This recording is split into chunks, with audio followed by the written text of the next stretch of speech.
nãy bị fail quá.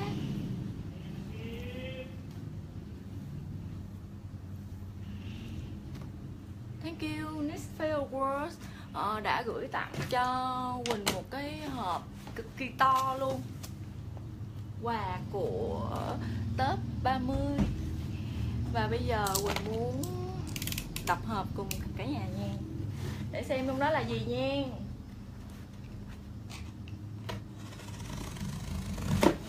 Wow.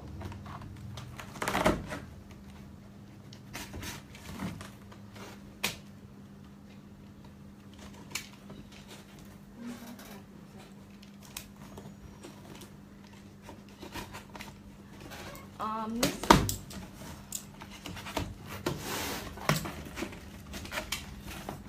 Okay.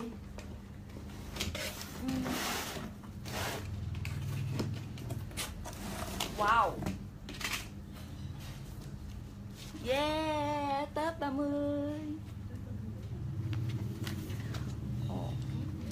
Cùng các nhà tài trợ đã gửi tặng quà nè. Cái này là của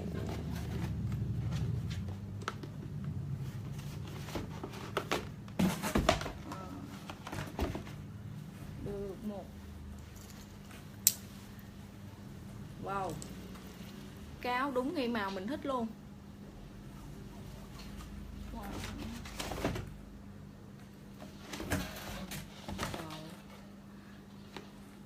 Và sữa tắm. Cái này là của nhà tài trợ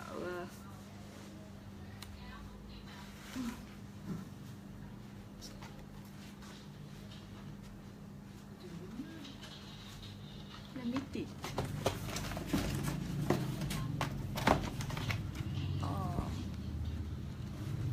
Nhiều lắm. Đây là của New Balance. Đó là được một đôi giày nữa.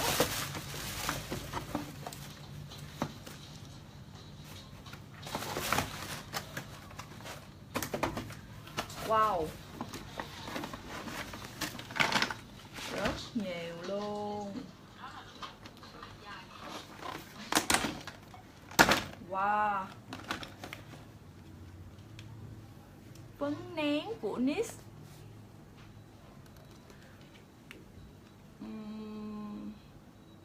Đây là phấn thấm dầu,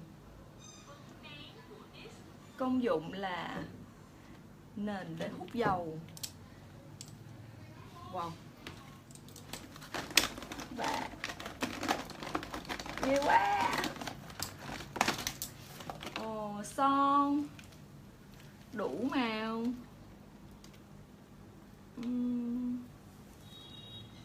Đây là son nền quá trời màu luôn, Quỳnh cầm không thể hết được luôn á. Yeah. Wow, okay.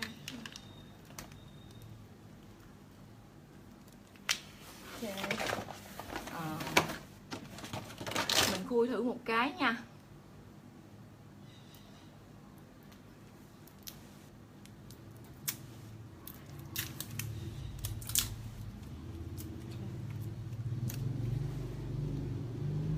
Wow. Đây là son dưỡng có màu. Wow, mùi thơm lắm luôn.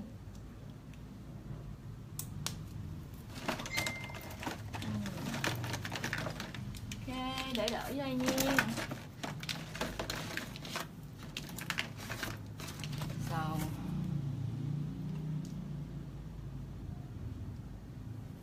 Đây là kem nền và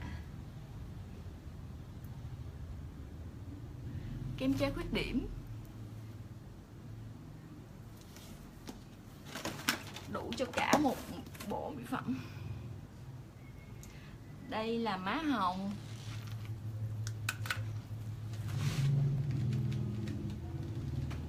Wow, son đang màu hot luôn.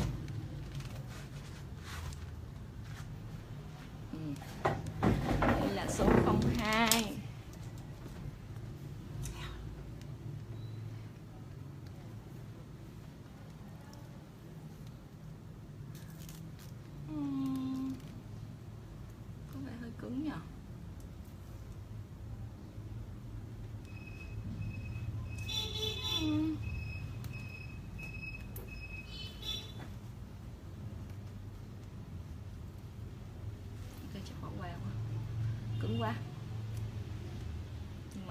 thấy màu đẹp lắm luôn.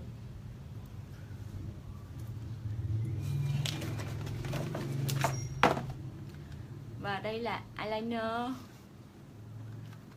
và highlight. Nhiều quá. Ok, tiếp theo nha. Đây là của mascara. Có vẻ bị ngược nhờ. Sàn nhà của nhà tài trợ. Wow, một cái bóp.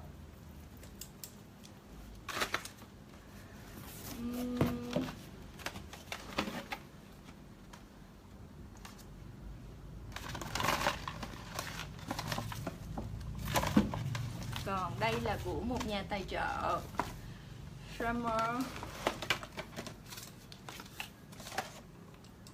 là về nữ trang. Yeah, bạc 90. Xem nha,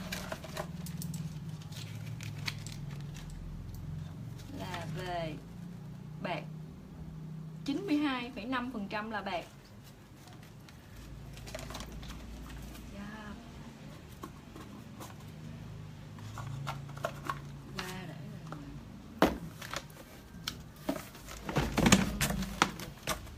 Đây là của NYX. Tiếp nha. Wow,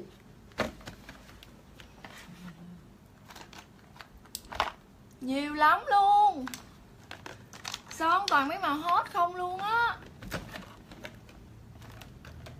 Tức quá, phải cởi ra một cây mới được. Ok.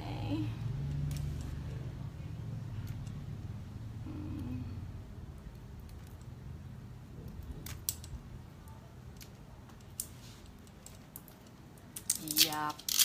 Dạ. Wow.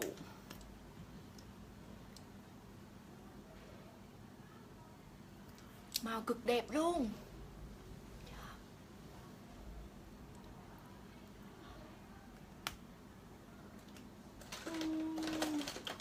Quá trời luôn. Kem rồi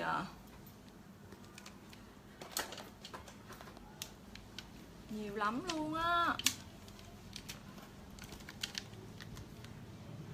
Các bạn nào muốn không? Inbox đi. Tiếp nhiên. Đây là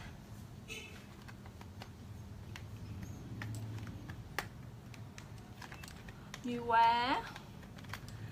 Trời, mới đi làm về mệt mà khui cái thùng này ra một cái khỏe liền luôn á. Thật ra là rất là cứng. Ồ, eyeliner.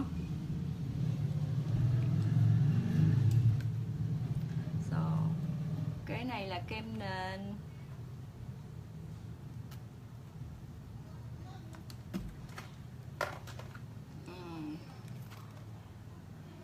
Phấn nền. Trời, rất chu đáo với lại các thí sinh quá.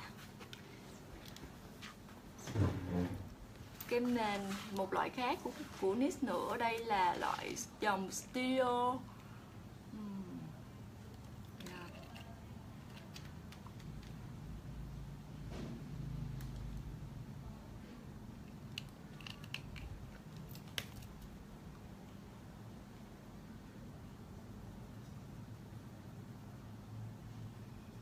Mùi thơm dễ chịu quá.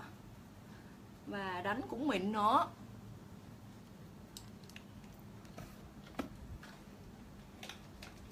Ba loại kem nền. Dạ, khác tông nhau. Tiếp nha. Đây là tạo khối.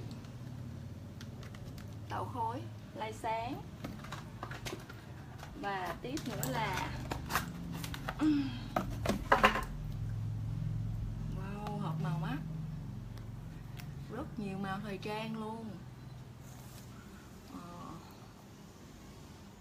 màu đánh màu mắt của NYX thì lên màu chuẩn đẹp, tại vì Quỳnh xài rồi và Quỳnh cũng hay xài cho khách màu của NYX. Rồi tiếp nha.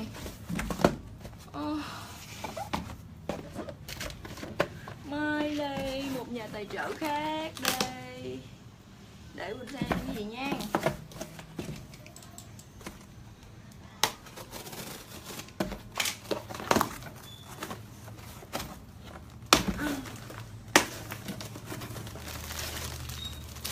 Yeah, có vẻ hơi sexy. Yeah, vui luôn nha.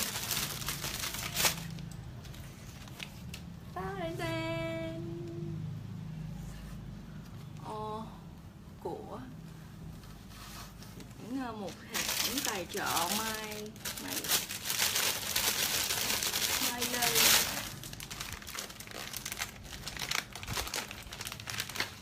Vâng. Yup.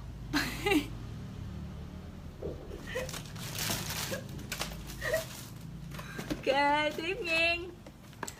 Của NYX nữa đây.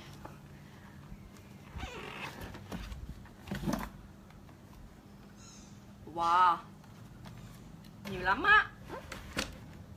Chút ngồi quay lại coi bao nhiêu cây son nha.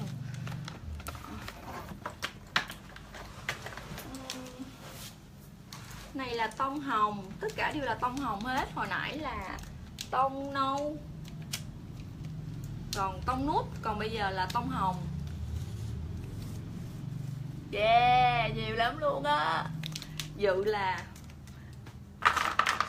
sẽ xài. Đây là một phấn nền, một loại giữ ẩm của NYX.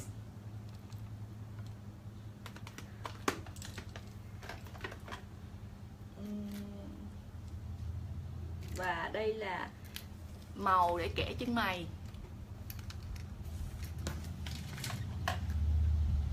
Đây cũng là một loại để đánh lai sáng.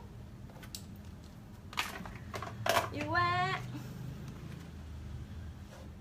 Đây cũng là một loại phấn nền của NYX, công dụng của nó là giữ ẩm, che kích độ chân lông nè. Màu hồng luôn, má hồng. Đây là má hồng kem. Xem nha. Cũng muốn gỡ ra thử coi má hồng này đánh như thế nào nhỉ.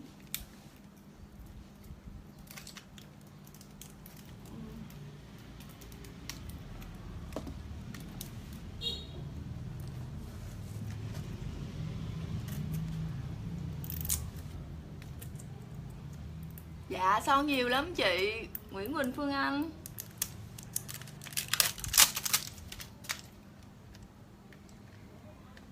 Hộp cũng đẹp nữa, có cái nơ xinh. Dạ hồng.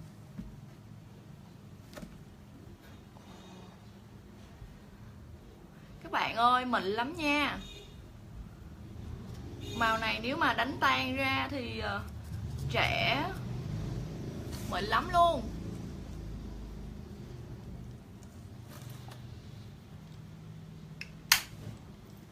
Để tiếp nha. Wow,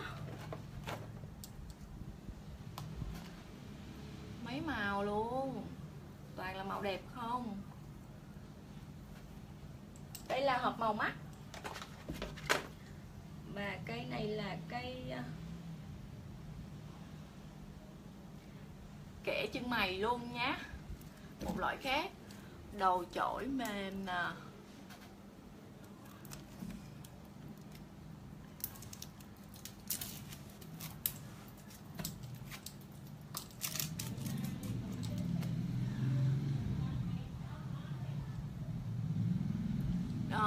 Chì thì đầu vuông,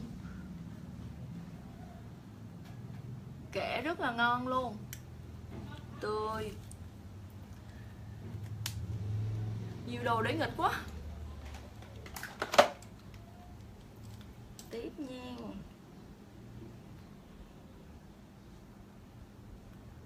Đây là bút sáp.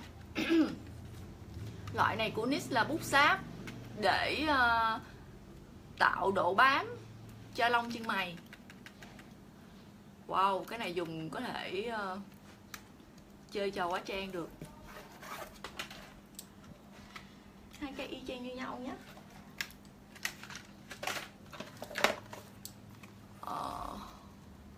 Đây là gel để kẻ mắt nước, eyeliner.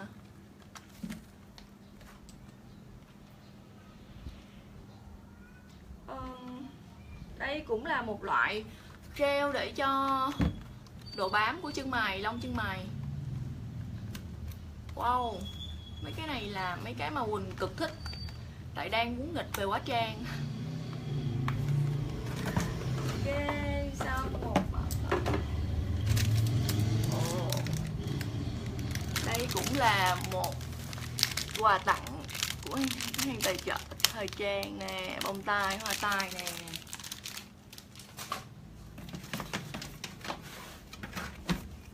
Và một bộ mỹ phẩm gồm có kem chống nhiệt dành cho tóc hư tổn và dầu gội chăm sóc hư tổn, chăm sóc tóc. Đúng rồi, nhìn tóc mình là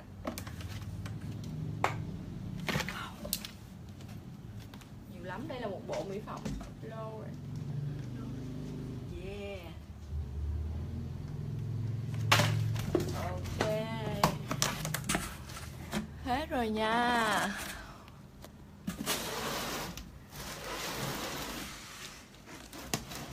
Và quay lại nha.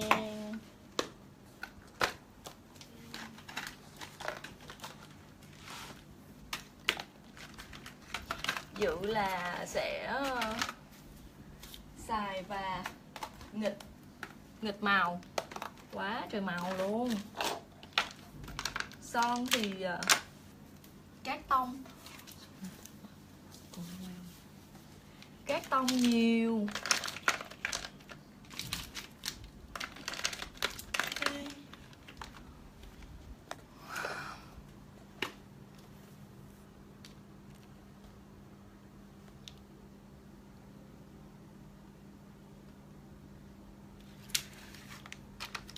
Nancy ơi, đợi chị hoài có thấy chị đâu. Trả lời tin nhắn thôi không trả lời nữa mà.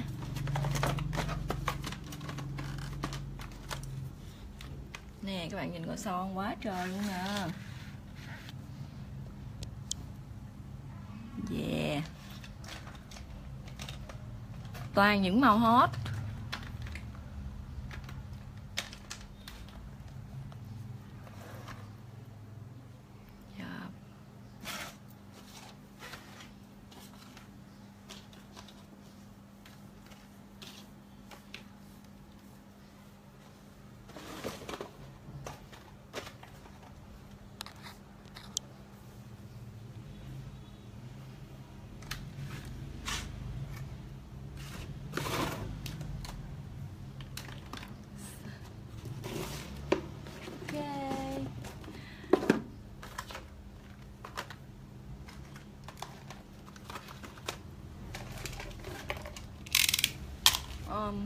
Các bạn có ai muốn hỏi về mỹ phẩm mà về NYX thì inbox cho Quỳnh nha. Tại vì Quỳnh xài rồi á, nên có gì Quỳnh chỉ cho nè, Quỳnh tư vấn cho nha. Hoặc cái gì mà Quỳnh xài mà Quỳnh thấy được ok á, Quỳnh sẽ review nè. Yup, kem nền HD chị. Đây, đánh mịn và thơm lắm chị.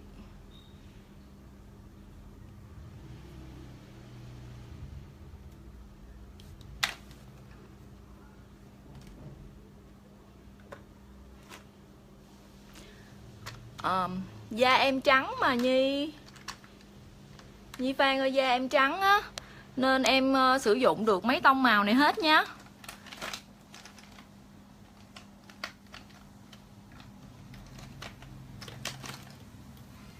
Đó, mấy tông này là mấy tông rất dễ.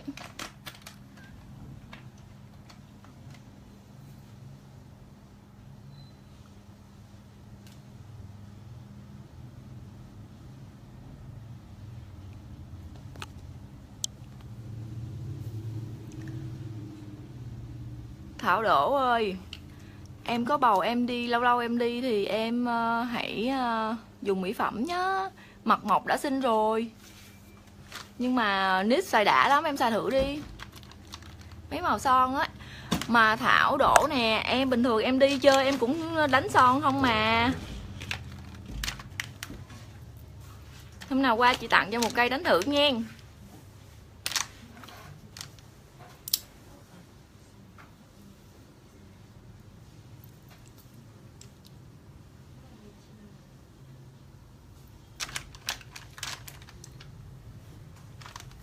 Thật bất ngờ thiệt luôn á. NYX mới vừa vào vòng loại thôi, vòng top 30 thôi mà quá trời đồ.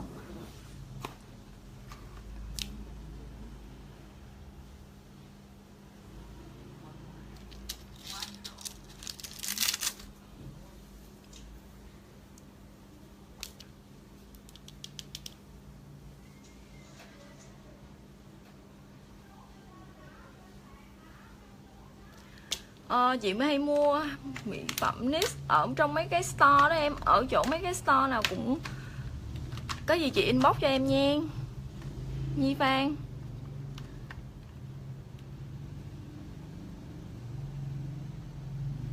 Đó, thấy chưa, chị nói NYX xài được mà. Thảo Đỗ có xài rồi và đặt trôn chị nữa chứ.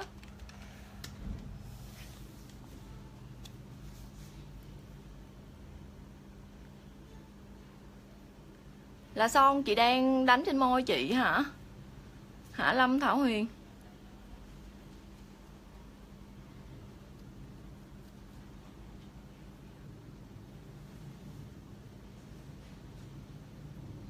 Nếu mà nói hỏi về cây mà son chị đang đánh ở trên môi chị là son màu nude da.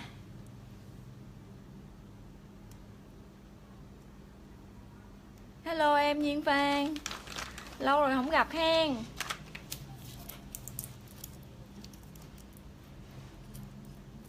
Thank you em.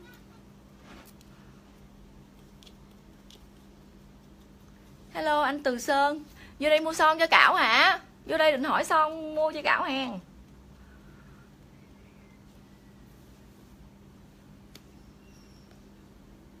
Dạ ok chị Phương Anh, xíu nữa em livestream xong rồi em trả lời inbox chị nha.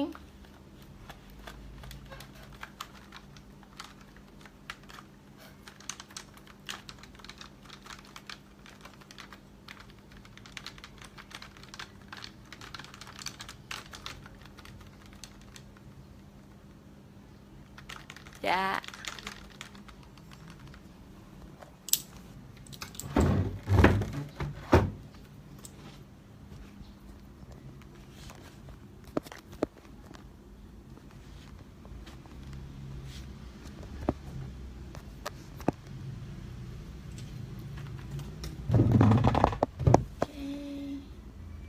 Giờ xếp đồ lại vô thùng nha.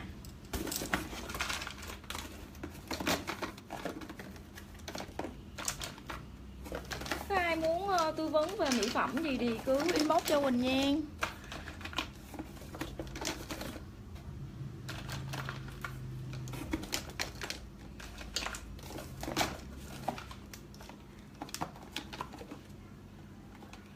NYX luôn á em.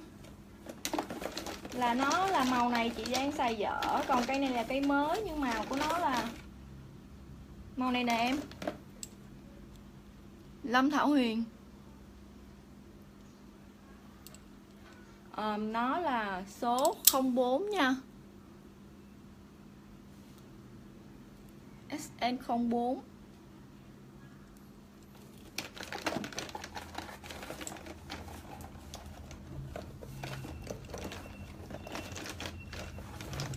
Thôi đang mang bầu mà đi Thảo Đổ, em đang mang bầu mà kêu Tâm nó chở em qua. Candy nó nhảy sổ vô người em á.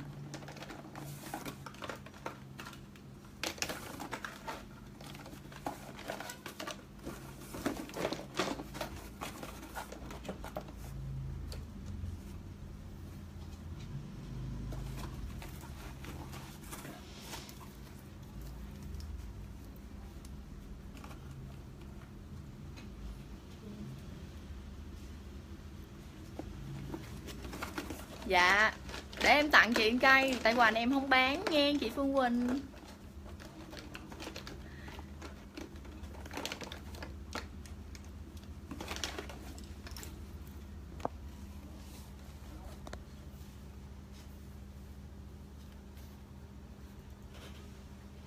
Chị thích màu gì inbox cho em nha. Ôn da.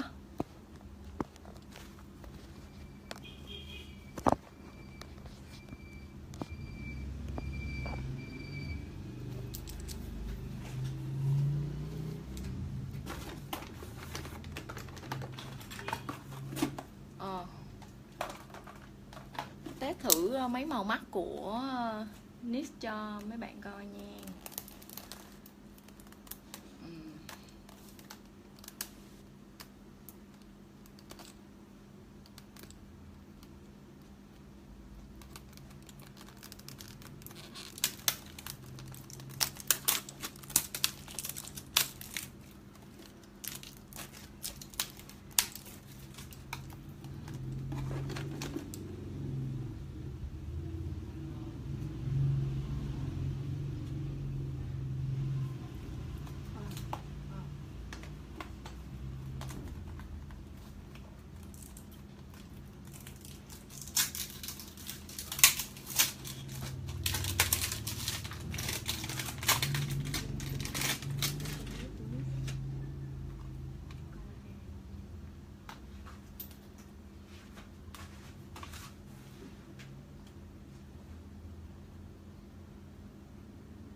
Yeah, khui được rồi. Wow, color block luôn nha. Màu vàng.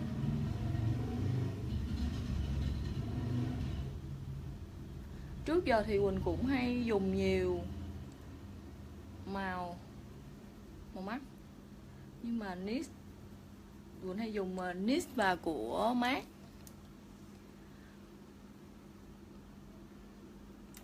Bám chắc nè, mà dễ đánh tan nữa.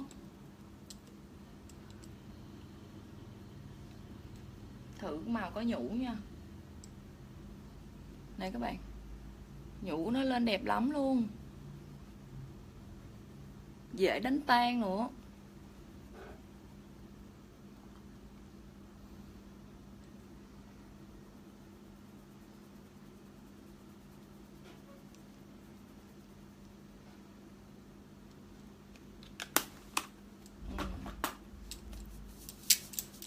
Còn gì phá nữa không nhỉ?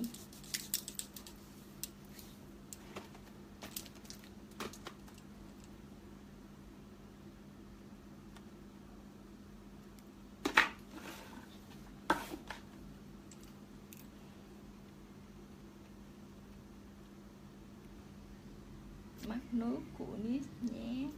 Bình thường thì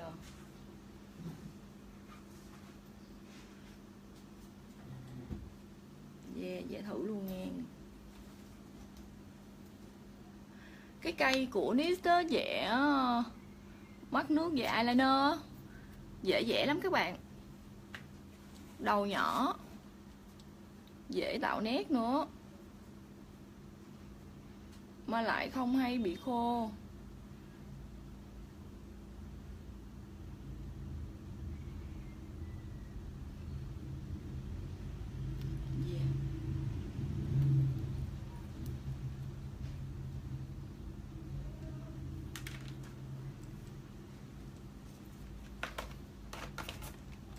Hết rồi.